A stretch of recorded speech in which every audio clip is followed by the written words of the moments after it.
Class 6 के सभी विद्यार्थियों के लिए आज इस वीडियो में 8th ग्रेड की अभ्यास पुस्तिका आपकी विज्ञान की है। तो बच्चों, इस पुस्तक के जो महत्वपूर्ण प्रश्न हैं एग्जाम के लिए वो हम कंप्लीट करेंगे। तो बच्चों, आज हम तीसरा अध्याय कंप्लीट करेंगे। तो जो तीसरा अध्याय है आपका क्या नाम है इसका? उचित आहार स्वस्थ शरीर का आधार। यानी कि जो सही आहार हम खाते हैं वो क्या है, हमारे शरीर का यानी कि अच्छे शरीर का आधार होता है। तो बच्चों, इसका आपका जो पहला प्रश्न है उसमें आपको सही विकल्प चुनकर लिखना है। तो इमेज देख लीजिए आप, फल है, पिज़्ज़ा है, केक, आइसक्रीम, दूध, चॉकलेट, इस तरह से कुछ ऑप्शन आपको दिए गए हैं और आपसे यहाँ पे प्रश्न किया गया है। इनमें से किन खाद्य सामग्री को संतुलित आहार में शामिल होना महत्वपूर्ण है? तो बच्चों, आप क्या-क्या खाएँगे जिससे आपका शरीर स्वस्थ रहे? तो बच्चों, हम क्या खाएँगे? फल और दूध खाएँगे। तो आपका ए नंबर वाला आंसर सही रहेगा। क्या खाना चाहिए हमें? फल खाना चाहिए और दूध खाना चाहिए। ये खाद्य सामग्री संतुलित आहार में शामिल होना चाहिए क्योंकि ये हमारे स्वास्थ्य के लिए अच्छी है। अगला आपका प्रश्न रहेगा, यदि कोई व्यक्ति अपने आहार में उन खाद्य पदार्थों को निकाल देता है जिनसे विटामिन सी अधिक होता है, तो निम्नलिखित में कौन-सी स्थिति निर्मित होगी? तो इससे स्कर्वी रोग की जो स्थिति है वो निर्मित होगी। तो ये आपका दूसरा प्रश्न हो गया। अब आपका यहाँ पे तीसरा प्रश्न है, सोहन वसा कार्बोहाइड्रेट और प्रोटीन से भरपूर आहार का सेवन करता है लेकिन पर्याप्त मात्रा में तरल पदार्थों को शामिल करने में अनदेखा करता है। यदि वह व्यक्ति ऐसे ही आहार का सेवन जारी रखता है तो इसका शरीर पर क्या प्रभाव पड़ेगा? तो आपका सी नंबर वाला सही रहेगा। यहाँ पे शरीर से पसीने और मूत्र का उत्सर्जन कम होगा। इस तरह की स्थिति उसको देखने को मिलेगी। अगला आपका रहेगा, एक छात्र ने केले में विद्यमान पोषक तत्वों का परीक्षण किया। उसने एक परख नली में केले का टुकड़ा रखा और पोटेशियम आयोडाइड विलयन की 2 से 3 बूंदें मिलाई। उसने नीला काला रंग बनते हुए देखा। इससे क्या निष्कर्ष निकाला जा सकता है? तो इससे आपका डी नंबर वाला ऑप्शन इसमें राइट रहेगा। कार्बोहाइड्रेट की मौजूदगी उसको इसमें देखने को मिलेगी। ये इसका निष्कर्ष निकल सकता है। अगला आपका है, संजू बिस्किट, नूडल्स और ब्रेड का भोजन लेता है। उसे अक्सर पेट में दर्द और कब्ज की शिकायत रहती है। तो कब्ज से छुटकारा पाने के लिए उसे अपने आहार में क्या बदलाव करना चाहिए? तो संजू को आहारी रेशे युक्त आहार लेना चाहिए। अगला आपका प्रश्न रहेगा, अंधेरे और नमी वाले स्थानों पर उगने वाले छत्रक या फिर मशरूम अच्छे स्रोत हैं। तो ये प्रोटीन के अच्छे स्रोत हैं। अगला है, गुजरात के कच्छ के छोटे रन में रहने वाली अगरिया जनजाति समुदाय की एक पारंपरिक प्रथा है। तो कौन सी प्रथा है? नमक की खेती करने की एक प्रथा है। अगला ये वाला हम अगले पेज में पढ़ेंगे। तो यहाँ से देखिए आप इसका आंसर, हमारे शरीर को रोगों से बचाने और हमें स्वस्थ रखने में अहम भूमिका निभाने वाले विटामिन और खनिज को सम्मिलित रूप से कहते हैं। तो क्या कहेंगे? सुरक्षात्मक पोषक तत्व कहेंगे। जो हमें सुरक्षा देते हैं तो सुरक्षा वाले पोषक तत्व हम उनको कहेंगे। अगला आपका प्रश्न है जिसमें आपको रिक्त स्थान की पूर्ति करके लिखना है। पहला है, विटामिन और खनिज हमारे शरीर को मजबूत बनाते हैं और वे हमें डेड्स से बचाते हैं तथा स्वस्थ रखते हैं। तो वो हमें संक्रमण से बचाते हैं। संक्रमण यानी कि जो रोग होते हैं उससे ये हमें बचाते हैं। दूसरा है, अलसी के बीज और कद्दू के बीज विटामिन डेड्स के स्रोत है। तो BI के ये स्रोत है, B1 के ये स्रोत हैं। अगला आपका इसमें रहेगा, जंक फूड अस्वस्थकर होते हैं क्योंकि उनमें शर्करा और डेड्स की मात्रा अधिक होती है। तो किसकी? वसा की मात्रा उसमें अधिक होती है।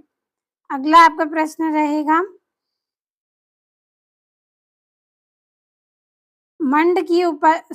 डेड्स उचित मात्रा में सभी अनिवार्य पोषक तत्व प्रदान करता है। तो संतुलित आहार। अगला है, मंड की उपस्थिति के परीक्षण में तनु डेडेस का उपयोग किया जाता है? तो आयोडीन का। अगला है, सूर्य की रोशनी के संपर्क में आने पर हमारे शरीर में प्राकृतिक रूप से विटामिन बनता है? तो विटामिन डी हमारे शरीर में बनता है। अगला आपका रहेगा, गर्दन के अगले भाग में सूजन डेडेस रोग का लक्षण है? तो घेंगा रोग का लक्षण है। अगला है, किसी खाद्य पदार्थ द्वारा उसके डेडेस स्थान से डेडेस तक तय की गई कुल दूरी को उसका खाद्य मील कहते हैं? तो उत्पादक आएगा पहले का आंसर और दूसरा में आपका उपभोक्ता आएगा। तो ये हो गए हैं रिक्त स्थान। बढ़ते हैं अगले प्रश्न की ओर। आपका लघु उत्तरी अति लघु उत्तरी प्रश्न है तीसरा, समय के साथ पाक भोजन यानी कि भोजन पकाने की पद्धतियों में क्या परिवर्तन हुए, उसे अपने विचारों में व्यक्त करें। तो इसका आंसर आपका रहेगा, पहले भोजन लकड़ी व उपलों पर पकाया जाता था, अब गैस, चूल्हा, प्रेशर कुकर,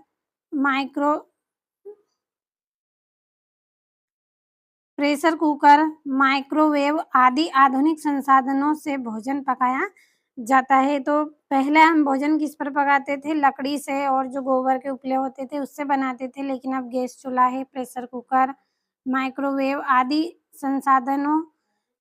आधुनिक संसाधन है, इससे हम भोजन पकाते हैं।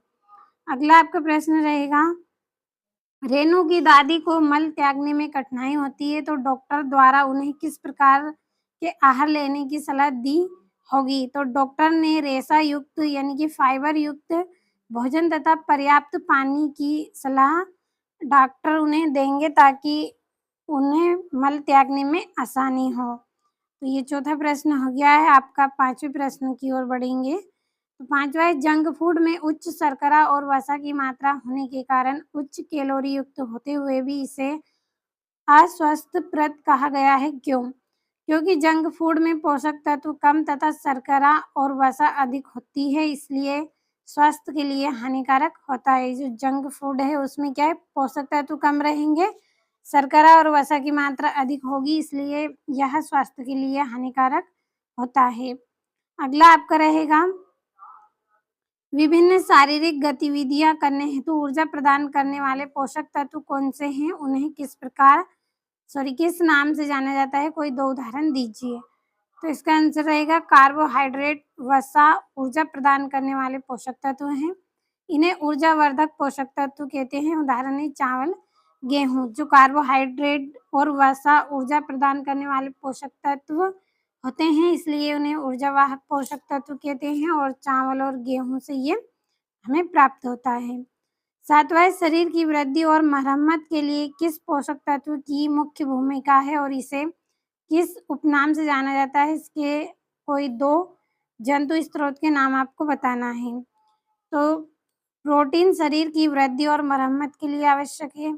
जो प्रोटीन होता है वो शरीर की वृद्धि करेगा और मरम्मत के लिए भी आवश्यक होता है। इसे शरीर वर्धक पोषक तत्व कहते हैं। जंतु स्रोत यानी किस जंतु से जो जंतु है उससे क्या लेना चाहिए हमें? तो दूध और अंडा ये जंतु स्रोत हैं। अगले प्रश्न की ओर बढ़ते हैं। अगला है, हमारी अस्थियों और दांतों को मजबूत बनाए रखने में किस खनिज तत्व की महत्वपूर्ण भूमिका होती है? और इस खनिज तत्व के कोई दो स्रोत लिखिए। तो कैल्शियम अस्थियों और दांतों को मजबूत बनाता है। इसका जो स्रोत है वो दूध और दही है। अगला है, भारत सरकार की कौन सी एजेंसी खाद्य गुणवत्ता को नियंत्रित करती है और क्यों? तो FSSAI खाद्य गुणवत्ता को नियंत्रित करती है ताकि सुरक्षित और शुद्ध भोजन उपलब्ध हो। तो अच्छे से आपको कंप्लीट करना है, थोड़ा जल्दी आपको बता रही हूँ ताकि आपका वीडियो ज़्यादा लॉन्ग ना हो। लघु उत्तरी प्रश्न रहेगा आपका 10वां, खाद्यान्न यानी कि मिलेट को एक स्वस्थप्रद आहार क्यों माना जाता है और केवल खाद्यान्न खाने से शरीर की पोषण संबंधी सभी आवश्यकता पूरी हो सकती है? तो आंसर रहेगा, खाद्यान्न पोषक तत्वों, रेशे तथा खनिजों से भरपूर होता है। किससे पोषक तत्व होते हैं? इसमें रेशे और खनिज से भरपूर होता है, इसलिए इसे स्वस्थप्रद आहार माना जाता है। केवल खाद्यान्न खाने से सभी पोषण आवश्यकताएं पूरी नहीं होती, संतुलित आहार भी आवश्यक है। केवल इसे खाने से ही हमारी आवश्यकता पूरी नहीं होगी, और भी खाने योग्य पदार्थ है उससे ही हमारी आहार की आवश्यकता पूरी होगी। अगला है प्रयोगशाला में आयोडीन का प्रयोग करते समय आयोडीन की कुछ बूंदें रानी के मोजे पर तथा शिक्षक के कॉटन दुपट्टे पर गिरी तो दुपट्टे पर आयोडीन की बूंदें नीली काली हो गई, जबकि मोजे पर गिरी बूंदों का रंग नहीं बदला। इसका संभावित कारण क्या हो सकता है? तो कॉटन के दुपट्टे में मंड यानी कि स्टार्च होने से आयोडीन का रंग नीला काला हो गया, जबकि मोजे में मंड नहीं था इसलिए इसका रंग नहीं बदला। क्यों नहीं बदला? क्योंकि देखिए कॉटन का जो दुपट्टा था उसमें स्टार्च होने से आयोडीन का रंग नीला काला हो गया, लेकिन मोजे में मंड नहीं था इसलिए उसका रंग नहीं बदला। आपका अगला जो प्रश्न है, प्रयोगशाला में परीक्षण के दौरान क्या-क्या सावधानी रखनी चाहिए, सूचीबद्ध करें। पहला, शिक्षक के निर्देशों का पालन करना चाहिए। दूसरा, रसायनों का सावधानी से उपयोग करना चाहिए। तीसरा, परीक्षण के बाद हाथ अच्छी तरह धोएं और प्रयोगशाला में अनुशासन बनाए रखें। तो क्या करेंगे, कोई भी निर्देश हमें शिक्षक देंगे तो पालन करेंगे, कोई भी रसायन का प्रयोग करेंगे सावधानी से करेंगे, परीक्षण करने के बाद हाथों को अच्छी तरह धोएंगे और प्रयोगशाला में अनुशासन हम बनाए रखेंगे। आपका 13वां प्रश्न है, बच्चों के स्वास्थ्य और पोषण को बेहतर बनाने में कोल्हापुर गोपालन ने क्या भूमिका निभाई? जो वर्तमान भारत सरकार की चलित योजना बनी उसका नाम भी लिखिए। आंसर है कोल्हापुर गोपालन ने बच्चों को पौष्टिक भोजन उपलब्ध कराने की पहल की। क्या की उन्होंने? पौष्टिक भोजन उपलब्ध कराने की पहल की, जिससे क्या हुआ? बच्चों के स्वास्थ्य और पोषण में सुधार हुआ। इसी पहल को आगे बढ़ाते हुए भारत सरकार ने इन्हें मध्याह्न भोजन पीएम पोषण योजना लागू की। अगला आपका प्रश्न रहेगा, ध्रुवीय भालू शीत निष्क्रियता के समय बिना खाए जीवित कैसे रहता है? तो आप इमेज में देख सकते हैं इस तरह का जो भालू है वो जीवित कैसे रहता होगा निष्क्रियता के समय। तो ध्रुवीय भालू शीत निष्क्रियता के समय अपने शरीर में संचित वसा से ऊर्जा प्राप्त करता है। क्या करता है? इसके शरीर के अंदर जो ऊर्जा होती है, जो वसा होती है, उसे ये प्राप्त करता है और वहाँ वसा धीरे धीरे ऊर्जा में परिवर्तित होती रहती है, इसलिए वह बिना खाए भी जीवित रहता है। इसके अंदर की जो वसा है वो धीरे धीरे किसमें बदलेगी? ऊर्जा में बदलेगी, और यहाँ बिना खाए पिए भी इस तरह से जीवित ये रहता है। समझ में आया होगा आपको। अब यहाँ पे आपकी एक तालिका है, निम्नलिखित खनिज एवं प्रोटीन के कार्य स्रोत तथा उनकी कमी से होने वाले अभावजन्य रोग एवं उनके लक्षण तालिकाबद्ध कीजिए। तो भोजन के घटक, विटामिन या खनिज, कार्य स्रोत, अभावजन्य रोग या विकार और उसके लक्षण। पहला है विटामिन B1, इसका कार्य है तंत्रिका तंत्र को स्वस्थ रखता है, और अलसी के बीज, कद्दू के बीज, और इसका जो रोग है वो क्या है? बेरी है, और लक्षण है मांसपेशियों में कमजोरी, चलने में कठिनाई आएगी। दूसरा है विटामिन, तो इसमें भी सेम यही रहेगा। तीसरा है आयरन, तो हीमोग्लोबिन बनने में सहायक है। इसका स्रोत क्या है? पालक, गुड़, हरी पत्तेदार सब्जियां, और इसका जो रोग है वो क्या है? रक्ताल्पता और एनीमिया और कमजोरी, थकान, चक्कर आना। बढ़ते हैं अगले प्रश्न की ओर। अगला है, किसी खाद्य पदार्थ को कागज में लपेटने पर कागज का तेली धब्बा बन जाता है। तो आप इमेज में देख लीजिए, ये कागज इस तरह से, यदि हम कोई पदार्थ इस पर लपेटेंगे खाने योग्य तो इस तरह से धब्बा तेल का बन जाता है। तो यहाँ तेली धब्बा किसकी उपस्थिति दर्शाता है? इस धब्बे से होकर आने वाला प्रकाश कैसा दिखाई देगा?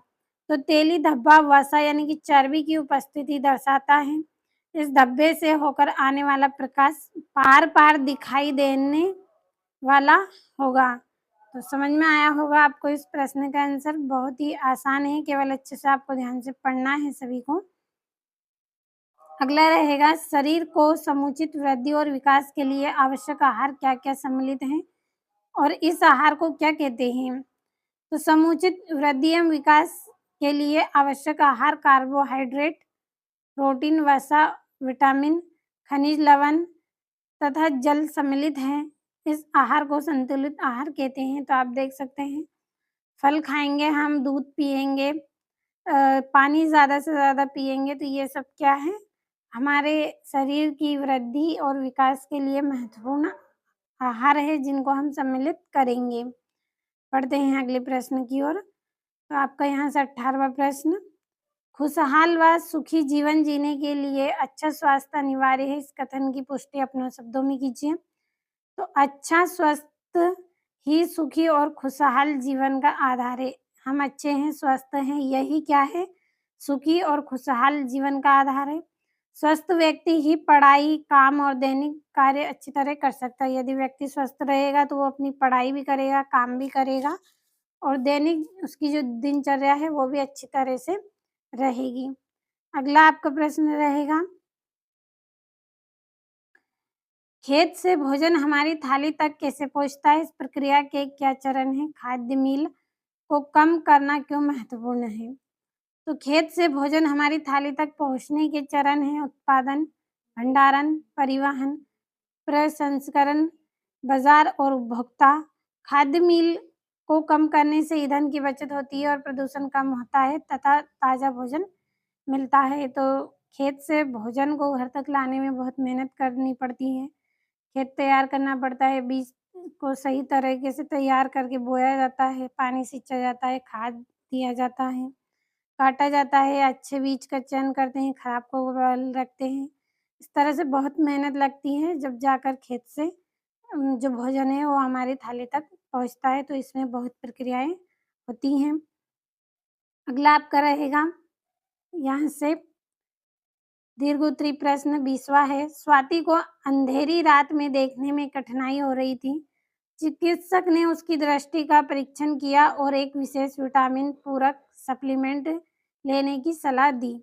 उन्होंने उसे अपने आहार में कौन-सा खाद्य पदार्थ को सम्मिलित करने की सलाह दी होगी और वह किस अभावजन्य रोग से पीड़ित है? तो जो स्वाति है, स्वाति को रात के समय नहीं दिखाई देता है, तो उसे रतौंधी यानी कि रात्रि अंधता का रोग है। और उसके आहार में किस घटक की कमी हो सकती है? खाद्य घटक की, तो विटामिन ए की कमी रहेगी। और ग वाला है, कुछ खाद्य पदार्थ किन्हीं 4 का सुझाव दें जिन्होंने इस समस्या को दूर करने के लिए उसे अपने आहार में सम्मिलित किया होगा। तो गाजर खाने से, पालक, पपीता और आम खाने से ये रोग उसका दूर हो सकता है। समझ में अच्छे से आया होगा। अब आपका 21वां प्रश्न है। यहाँ से देखिए आप 21वां प्रश्न, सूरज के पैर की हड्डी टूट गई है। उसके चिकित्सक ने हड्डियों को सीधा कर करके दिया है और प्लास्टर यानी कि सीधा किया और उस पर प्लास्टर लगा दिया है। चिकित्सक ने उसे कैल्शियम की गोली भी दी है और दूसरी बार दिखाने गया तब गोली के साथ विटामिन डी युक्त सिरप भी पीने के लिए दिया है। तो जो सूरज है उसका पैर टूट गया है, इस तरह का प्लास्टर उसमें कर दिया है और उसे गोली भी दी है डॉक्टर ने। तो उपभोक्ता के जो प्रश्न हैं उनके उत्तर हमें देने हैं। किस तरह के प्रश्न किए हैं? चि चिकित्सक ने सूरज को कैल्शियम की गोली क्यों दी? तो टूटी हुई हड्डी को जल्दी और मजबूत बनाने के लिए चिकित्सक ने उसे कैल्शियम की गोली दी। क्यों दी? ताकि उसकी जो टूटी हुई हड्डी है वो जल्दी ठीक हो, साथ में मजबूत हो, इसलिए कैल्शियम की गोली दी। दूसरी बार देखने पर चिकित्सक ने उसे कैल्शियम की गोली के साथ विटामिन डी युक्त सिरप पीने को क्यों कहा? क्योंकि विटामिन डी कैल्शियम के अवशोषण में सहायता करता है और हड्डियों को मजबूत बनाता है। ये विटामिन डी है वो क्या करेगा? कैल्शियम के अवशोषण में मदद करता है और हड्डियों को मजबूत बनाता है। आपका अगला रहेगा, चिकित्सक द्वारा दी जाने वाली दवाओं के चयन के बारे में आपके मन में क्या सवाल उठता है? तो चिकित्सक दवा का चयन किस आधार पर करता है और कितनी मात्रा में दवा देता है? ये प्रश्न आपके मन में रहेगा। अगला आपका रहेगा 22वां। आपको निम्नलिखित पदार्थ उपलब्ध कराए जाते हैं। कौन-कौन से ताज़े फल दिए जाते हैं, अंकुरित बीज दिए जाते हैं, पिज़्ज़ा बर्गर आपको दिया जाएगा, इडली सांभर आपको इस तरह से दिया जाएगा और चिप्स कुरकुरे भी आपको दिए जाएँगे। तो पोषण की दृष्टि से आप किसे लेना पसंद करेंगे और क्यों? तो हम क्या करेंगे, ताज़े फल, अंकुरित अनाज और इडली सांभर लेना पसंद करेंगे क्योंकि ये पौष्टिक आहार होते हैं और शरीर को आवश्यक पोषक तत्व प्रदान करते हैं। तो जो फल हैं, ये अंकुरित बीज हैं और ये इडली सांभर है, ये लेना हम पसंद करेंगे। क्यों? क्योंकि इनमें पोषक आवश्यक तत्व है, जिन तत्वों की हमें आवश्यकता है वो इनमें है, तो हम इन्हीं को लेंगे। और किसे नहीं पसंद करेंगे, तो हम पिज़्ज़ा, बर्गर और कुरकुरा चिप्स है उनको लेना पसंद नहीं करेंगे। क्यों नहीं करेंगे? क्योंकि इसमें वसा होगी, नमक और शर्करा अधिक होगा तथा ये स्वास्थ्य के लिए हानिकारक है, इसलिए हम इनको नहीं चुनेंगे। तो बच्चों आपको अच्छे से समझ में आया होगा। अब हमारा जो लास्ट का प्रश्न है वो किस तरह का है? मैराथन आपको यहाँ पे निम्न कारण में बताना है। यहाँ पे लाइन छूट गई है, निम्न के कारण दीजिए। तो पहला कारण आपको बताना है कि मैराथन धावक यानी कि जो दौड़ते हैं, आप देख सकते हैं यहाँ पे ये बालक दौड़ रहा है, तो इसे हम क्या बोलेंगे, मैराथन धावक कहेंगे। दौड़ के समय और उसके पश्चात ग्लूकोज़ युक्त पानी पीता है। क्यों? जब ये दौड़ने जाता है उसके बाद और उसके पहले पानी क्यों पीता है? तो क्योंकि ग्लूकोज़ तुरंत ऊर्जा देता है तथा शरीर में पानी की कमी को पूरा करता है, इसलिए ये क्या करेगा, ग्लूकोज़ युक्त पानी पिएगा। दूसरा है, सर्दियों में पारंपरिक आहार के रूप में घी और मेवे से भरपूर लड्डू क्यों पसंद करते हैं? तो इस तरह के लड्डू क्यों खाते हैं हम सर्दियों के टाइम में? क्योंकि घी और मेवे ऊर्जा तथा ऊष्मा प्रदान करते हैं, जिससे सर्दियों में शरीर गर्म रहता है। जो घी और मेवा है ये क्या करेंगे, ऊर्जा और ऊष्मा प्रदान करेंगे, इसलिए हम सर्दियों में इनको खाएँगे ताकि हमारा शरीर क्या है, गर्म रहे। अब यहाँ पे आपकी जो परियोजना कार्य दिया गया है वो हल कर लेते हैं। तो पहला रहेगा, आपके द्वारा साप्ताहिक उपभोग की जाने वाली खाद्य सामग्री की सूची तैयार कीजिए तथा उसमें उपस्थित पोषक तत्वों का विवरण दीजिए। तो हम क्रमांक अनुसार दिन के अनुसार लेंगे। सोमवार, मंगल, बुधवार, गुरुवार, शुक्रवार, शनिवार को हम क्या-क्या लेंगे?